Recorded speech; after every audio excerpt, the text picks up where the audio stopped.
오늘 저는 상처를 치유하시는 하나님이라고 하는 제목을 가지고 주님께서 우리에게 주시는 은혜를 나누고자 합니다. 다 같이 기도하시겠습니다.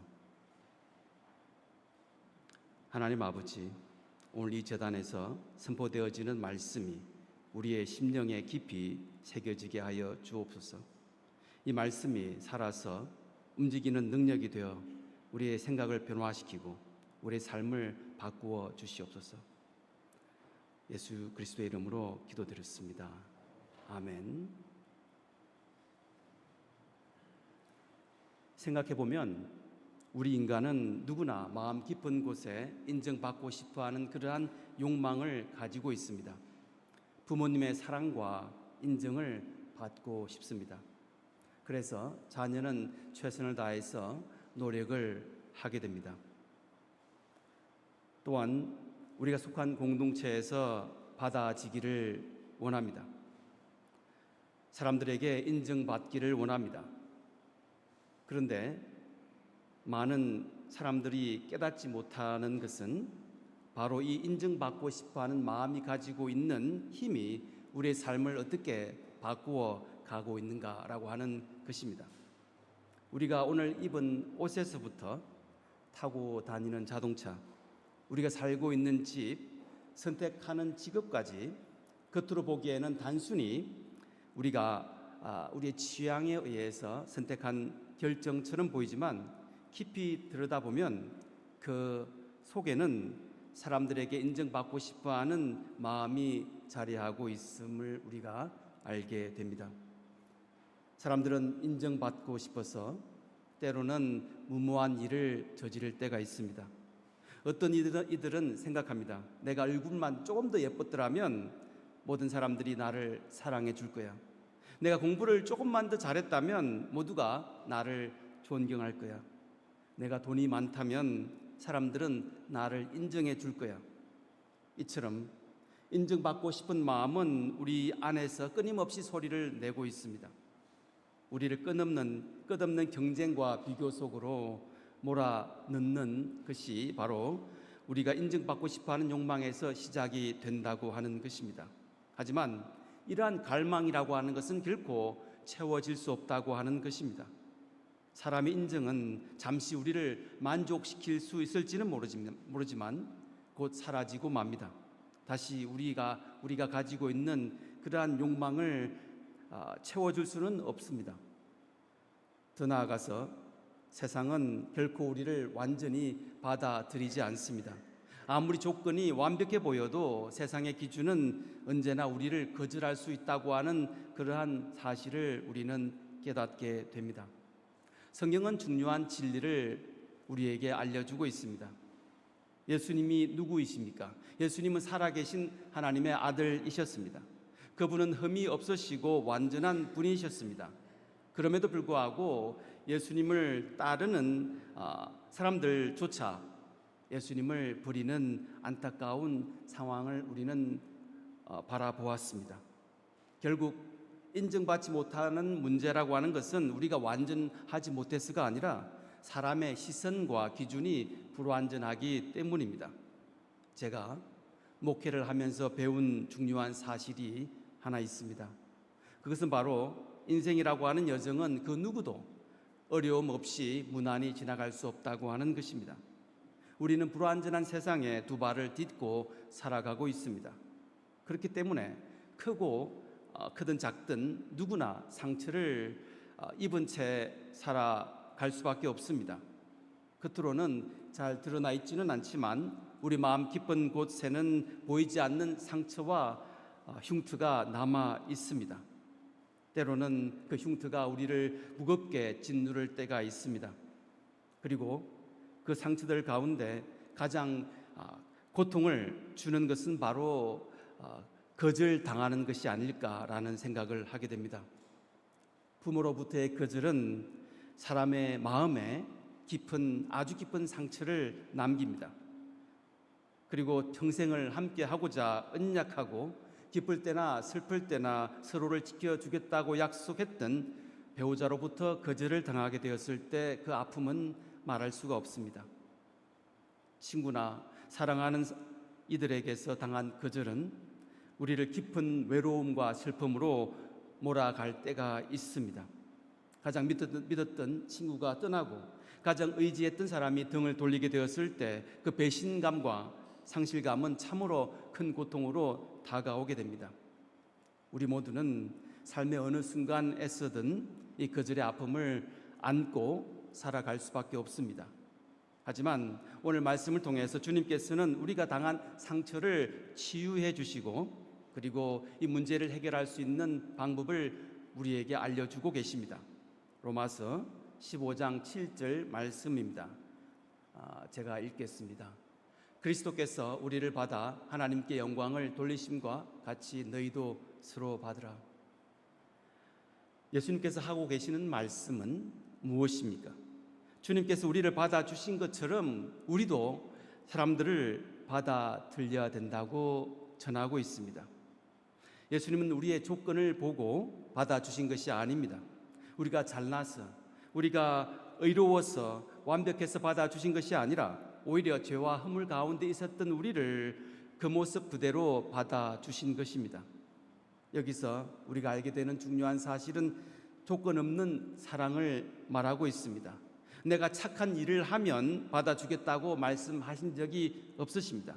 내가 완벽해야 내가 사랑하겠다라고 말씀하신 적이 없으십니다. 이것은 예수님의 사랑은 무조건적인 사랑입니다. 왜냐하면 그 사랑을 받을 수 있는 것은 우리가 무언가를 이루어내었기 때문이 아니라 하나님의 은혜 위에 세워졌기 때문입니다. 젊은 남녀 간의 사랑 또한 무조건적인 사랑처럼 보일 때가 있습니다. 사랑이라고 하는 감정은 그렇게 시작이 되는 것 같습니다. 젊은 남녀가 사랑을 하게 되면 사랑에 빠진다라고 하는 표현을 하게 됩니다. 왜냐하면 사랑에 빠지게 되면 마음이 흔들리기 때문입니다. 그리고 마음이 흔들리게 되면 조절할 수 없는 순간이 찾아오게 됩니다. 마치 물속에 몸이 빠지게 되었을 때 자연스럽게 가라앉는 것처럼 감정이 저절로 끌려가게 됩니다. 그리고 마음이 사로잡혀 가는 그런 상태를 사랑에 빠진다라고 우리는 표현하고 있습니다. 하지만 그러한 사랑은 오래가지 못합니다. 처음에는 설렐 때가 있습니다. 감정이 취해서 모든 것이 다 좋아 보이게 됩니다. 하지만 시간이 지나고 나서 정신을 차려보면 현실이라고 하는 벽 앞에서 그 사랑은 흔들릴 수밖에 없다고 하는 것입니다. 우리가 완벽한 존재가 아니기 때문에 처음 먹었던 대로 끝까지 사랑을 주지 못할 때가 있습니다. 사랑이 현실적인 모습과 마주하게 되고 사람들의 기대에 좌우되다 보면 때로는 상처와 실망을 남기기도 합니다. 이것이 바로 인간이 가지고 있는 사랑의 한계입니다. 처음 남녀가 만나 기쁨이 있었는데 만남을 이어갈수록 더 이상 기쁨이 찾아오지 않는다고 한다면 사람들은 이렇게 말합니다. 난 이제 너를 사랑하지 않아. 상대방의 외모에 끌려서 사랑에 빠졌다면 시간이 지나고 그 아름다움이 사라지게 되면 그 사랑도 흔들리게 되는 것이 우리 인간의 사랑입니다. 이정후라는 선수를 아십니까? 이종범이라고 하는 야구 선수의 아들입니다. 이정후 선수는 한국 프로야구에서 뛰어난 성적을 거두었기 때문에 2024년 12월에 샌프란시스코 자이언츠와 6년 동안 1억 1,300만 달러라고 하는 엄청난 그러한 계약을 하게 되었습니다. 타자로서는 아시아 선수 최고액을 계약하는 그러한 기록을 세운 인물이기도 합니다. 이정후 선수가 샌프란시스코 자이언츠에서 올해 초반에 2루타를 쳐내며 2루타 머신이라고 하는 별명을 갖게 되었습니다. 그가 너무나도 잘했기 때문에 구단에서도 그를 배려하고 일정 경기만 나가고 쉴 수 있도록 너무 무리하지 않도록 배려를 해 주었습니다. 하지만 그가 지난 6월 동안 부진에 빠지게 되었습니다. 6월 한 달 동안 1할 4푼 3리라고 하는 저조한 성적을 기록하게 됩니다. 타율이 1할 4푼 3리라고 하는 것은 쉽게 말해서 10번 타석에 들어섰지만 한 번만 공을 제대로 쳐내었다고 하는 것입니다. 그의 성적이 떨어졌을 때 일부 팬들과 현지 언론에서는 FA 먹튀라고 하는 그러한 비난을 퍼붓기 시작했습니다. 하지만 7월 초가 시작이 되고 그가 다시 안타를 치기 시작하자 사람들의 관심은 다시 이정우 선수에게 쏠리기 시작했습니다. 사람들이 이정우 선수를 좋아했던 것은 그의 재능이 있었기 때문입니다. 탁월한 실력이 있었기 때문에 사람들이 좋아했습니다. 하지만 그가 가졌던 재능이 사라지고 난다면 사람들은 더 이상 그를 기억하지 않습니다. 사람의 사랑과 인정은 이처럼 조건적이지 않을까라는 생각을 하게 됩니다. 내가 무엇을 가졌는가, 무엇을 할 수 있는가에 따라서 사람들의 반응이 달라지게 됩니다. 하지만 그것은 우리가 알고 있는 바와 같이 오래가지 못합니다. 하지만 하나님께서는 오늘 우리에게 이러한 말씀을 전해주고 계십니다. 내가 너를 사랑한다. 그냥 거기서 끝입니다. 아무 조건이 없습니다. 다른 이유가 필요하지 않습니다. 그냥 우리를 사랑해 주시는 것입니다. 사랑하는 성도 여러분, 우리 결코 하나님 앞에서 하나님 내일도 저를 사랑해 주실 건가요? 다음 주에도 여전히 우리를 사랑해 주실 건가? 라고 하는 그런 불안한 마음을 가지고 하나님께 물을 필요가 없습니다. 왜냐하면 하나님의 사랑은 우리의 성과와 결과에 달려있지 않기 때문입니다. 우리가 큰 일을 이루어내었다고 해서 하나님이 우리를 더 많이 사랑하시는 것도 아니고, 우리가 실패하거나 잘못을 저질렀다고 해서 그 사랑이 줄어드는 것이 아니라고 하는 그러한 말씀을 전하고 있습니다. 하나님의 사랑은 언제나 변함이 없고 한결같고 끝이 없는 사랑, 바로 그 사랑으로 인해서 우리는 하나님의 은혜를 느끼게 됩니다. 성경은 분명히 전하고 있습니다. 우리는 하나님의 택하심을 받은 자들이라고. 저와 여러분은 하나님의 은혜로 이미 받아들여진 존재입니다. 우리가 잘나서가 아니라, 우리가 자격이 있어서가 아니라 오직 하나님의 은혜로 인해서 우리가 살아갈 수밖에 없는 존재임을 고백합니다. 그렇기 때문에 사랑하는 성도 여러분, 여러분은 소중한 존재임을 우리가 알아야 합니다. 여러분은 귀한 가치가 있는 사람입니다. 때로는 우리가 물어볼 때가 있습니다. 난 과연 얼마나 가치 있는 존재인가? 사람의 가치는 어떻게 매겨지고 있습니까? 제가 말하는 가치는 순자산, networth가 아닙니다. 은행에 얼마나 예금이 있는가, 집을 몇 채 가지고 있는가, 내가 얼마나 똑똑한가 라고 하는 것이 아니라, 제가 말씀드리는 가치는 자기 존재의 가치를 말씀드리고 있습니다. 여러분의 진짜 가치는 소유에 달려있는 것이 아니라, 성경은 분명히 말씀하고 있는데 그 말씀을 보면, 누가복음 12장 15절 말씀을 보면 사람의 생명이 그 소유에 넉넉한 데 있지 아니하다고 전하고 있습니다. 다시 말해서 우리의 가치는 우리가 무엇을 소유하는가에 달려있는 것이 아니라고 하는 것입니다. 제가 지금 드리고 있는 말씀은 여러분이 얼마나 귀한 존재인가라고 하는 것을 전하고 있습니다. 요한일서 4장 4절 말씀이 이렇게 기록이 되어 있습니다. 다 같이 읽겠습니다. 자녀들아, 너희는 하나님께 속하였고 또 그들을 이기었나니 이는 너희 안에 계신 이가 세상에 있는 자보다 크심이라. 성경은 우리에게 이렇게 말씀을 전하고 있습니다. 너희는 하나님께 속한 자다. 그렇습니다. 저와 여러분은 하나님께 속한 그러한 인간들입니다. 그리고 하나님께서 우리 안에 거하고 계신다고 성경은 다시 한번 말씀하고 계십니다. 여기서 우리가 기억해야 할 중요한 진리가 있는데, 모든 사람은 하나님께서 창조하셨지만 그러나 모든 사람이 하나님께 속했다고 하는 것은 아니라고 하는 것입니다. 다시 말해서 우리 인류가 하나님에 의해서 창조된 피조물인 것은 분명합니다. 그러나 모든 사람이 하나님의 자녀가 아니라고 하는 것입니다. 그렇다고 한다면 하나님의 자녀는 누구입니까? 요한복음 1장 12절 말씀, 우리가 잘 알고 있는 말씀인데요. 제가 읽겠습니다. 영접하는 자, 곧 그 이름을 믿는 자들에게는 하나님의 자녀가 되는 권세를 주셨으니. 그렇습니다. 여기서 영접하는 자라고 하는 것은 단순히 예수님 저는 믿습니다라고 말하는 것이 아니라 마음으로 예수님을 신뢰하고 삶의 주인으로 예수님을 받아들이는 그러한 것을 말씀하고 있습니다. 우리가 믿음을 통해서 주님과 연결될 때 우리는 하나님과 새로운 관계가 시작이 됩니다. 그리고 하나님의 자녀가 되는 권세를 주시게 됩니다.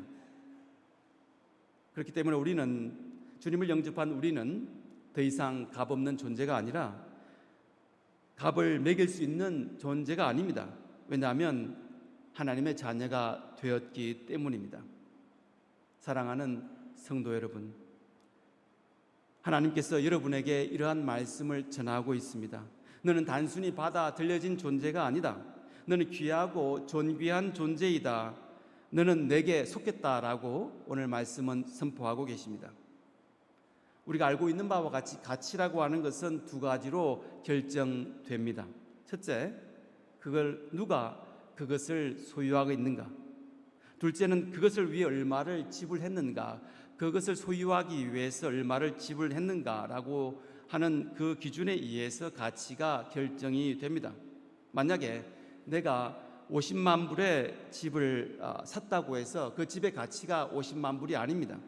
만약 누군가가 그 집을 사려고 하는데 30만 불밖에 주지 않겠다고 한다면 그 집의 가치는 50만 불이 아니라 30만 불인 것입니다. 그렇다면 여러분의 생명의 가치는 얼마입니까? 고린도전서 7장 23절에 우리에게 중요한 말씀을 전하고 있습니다. 너희는 값으로 산 것이니 사람들의 종이 되지 말라. 다시 말해서 저와 여러분은 예수님의 핏값으로 샀다고 성경은 전하고 있습니다. 다시 말해서 예수님의 생명이 바로 우리의 가치라고 하는 것입니다. 하나님께서 말씀하시고 계시는 것은 우리가 너무나도 중요한 가치를 지니고 있기 때문에 내가 내 아들을 내어주고 삼아주신 자녀라고 하는 것입니다.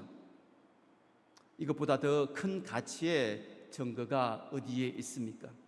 십자가 위에서 예수님께서는 이렇게 말씀을 하셨습니다. 내가 너를 사랑하는 크기가, 내가 너를 이만큼 사랑한다.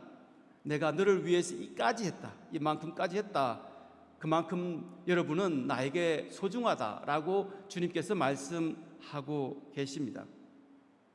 하지만 예수님의 생명으로 새로운 삶을 살게 되었지만 우리의 인생이 모두 순조롭게 돌아가는 것은 아니라고 하는 것입니다. 여러분 혹시 이런 이야기를 들어보신 적이 있습니까? 어떤 분이 산속에 있는 자신의 별장을 향해 가는 길이었습니다. 그런데 가는 도중에 차에 기름이 떨어지게 되었습니다.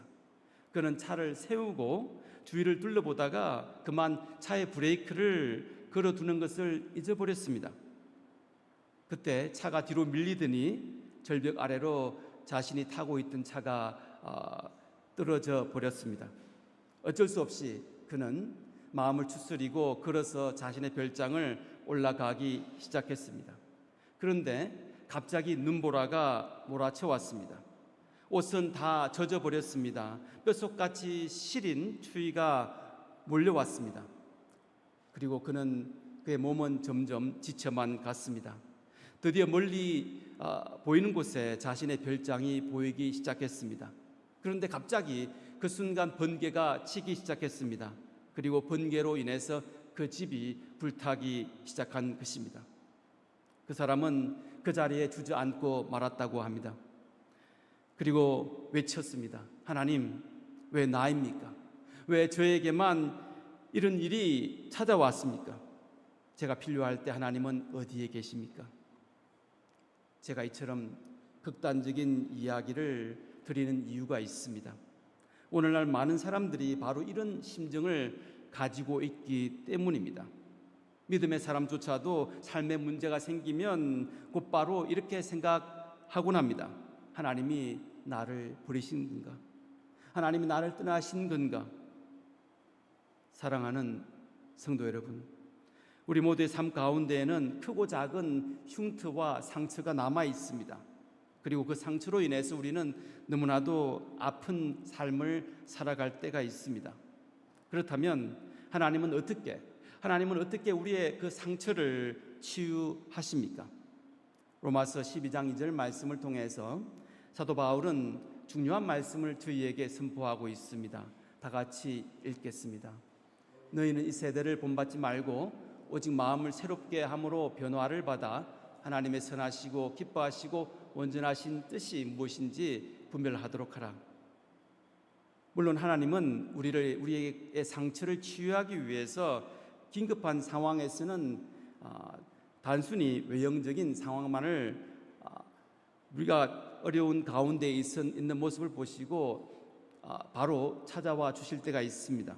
하지만 오늘 사도 바울이 전하고 있는 중요한 메시지는 하나님께서는 우리 안에 있는 마음과 생각을 새롭게 바꾸어 주신다고 하는 것입니다.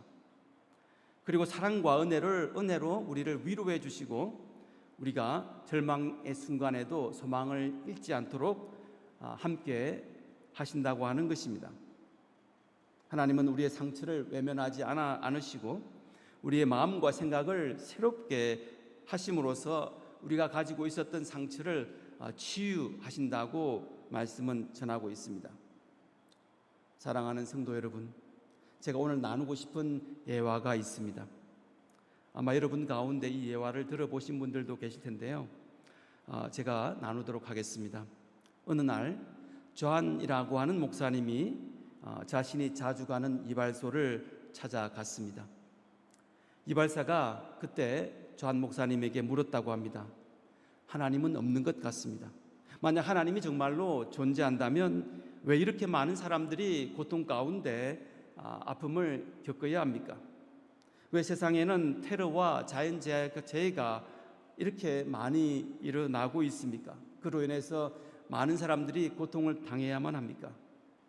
존 목사님은 이 이발사의 질문에 대답을 어떻게 하는 것이 좋을지 고민을 했지만 그 순간 뚜렷한 대답이 떠오르지 않았다고 합니다. 결국 그는 말없이 머리만 깎고 이발소를 나왔습니다. 그런데 길을 걷다가 길게 머리를 늘어뜨린 장발의 한 남자를 보게 되었습니다. 그를 본 존 목사님은 주님이 주시는 지혜가 떠올랐습니다. 그래서 존 목사님은 그를 데리고 다시 이발소로 발걸음을 향하게 되었습니다. 그리고 이발소에서 이발사에게 이렇게 말을 전합니다. 이 도시에는 이발사가 없는 것 같습니다. 이발사는 존 목사님의 이 말에 깜짝 놀라 대답을 합니다. 무슨 소리냐고. 내가 바로 이발사인데 이발사가 없다고 하는 것이 말이 되냐고. 그때 존 목사님이 웃으면서 이렇게 말을 했다고 합니다. 그렇다면 어떻게 이렇게 머리가 긴 사람이 길거리를 다니고 있습니까? 이 질문 앞에서 이발사는 아무 말도 하지 못했습니다. 여러분, 이 말씀이 이해가 되십니까? 존 목사님이 전하고자 하는 메시지는 하나님이 살아계십니다. 그리고 하나님은 지금도 우리와 함께 계십니다. 문제는 하나님이 계시지 않는 것이 아니라 문제는 사람들이 하나님께 다가가지 않기 때문이라고 하는 것입니다. 사람들이 하나님의 사랑을 알지 못하고 하나님께서 맡기신 일을 따르지 않기 때문에 하나님의 능력이 그들의 삶 가운데 드러나지 않는다고 하는 것입니다. 성경은 반복해서 우리에게 전하고 있습니다. 하나님을 사랑하는 자, 곧 그 뜻대로 부르심을 입은 자들에게는 모든 것이 협력해서 선을 이룬다고 말씀을 하고 계십니다. 그렇기 때문에 우리는 하나님을 믿고 의지하고 한 걸음 한 걸음 나아가야 합니다. 그리고 하나님께서 지금도 우리에게 함께 하고 계심을, 우리를 위해서 일하고 계심을 믿어야 합니다. 사랑하는 성도 여러분, 오늘 이 시간 우리가 기억해야 할 중요한 하나님의 말씀은 무엇입니까? 하나님은 살아 계십니다. 그리고 하나님은 우리를 사랑하십니다. 그리고 그분의 뜻 안에서 우리 삶을 새롭게 바꾸어 주시는 하나님을 보고 우리는 살아가야 한다는 것입니다. 하나님께서는 분명히 저와 여러분에게 말씀하고 계십니다. 저와 여러분은 너무나도 소중한 존재이다. 그래서 너무나도 사랑하기 때문에 하나님의 하나밖에 없는 독생자 예수님을 우리를 위해서 내어주셨다고 하는 것입니다. 그것이 얼마나 하나님께서 우리를 사랑하고 계시는지를 보여주는 증거이기도 합니다. 이것이 바로 하나님께서 우리를 향해 가지신 사랑이라고 하는 것입니다. 오늘 이 말씀을 생각하시면서 우리 모두 위에 하나님의 크신 은혜가 이 자리에 충만히 부어지기를 간절히 축원합니다. 다 같이 오늘 말씀 생각하시면서 기도하시겠습니다.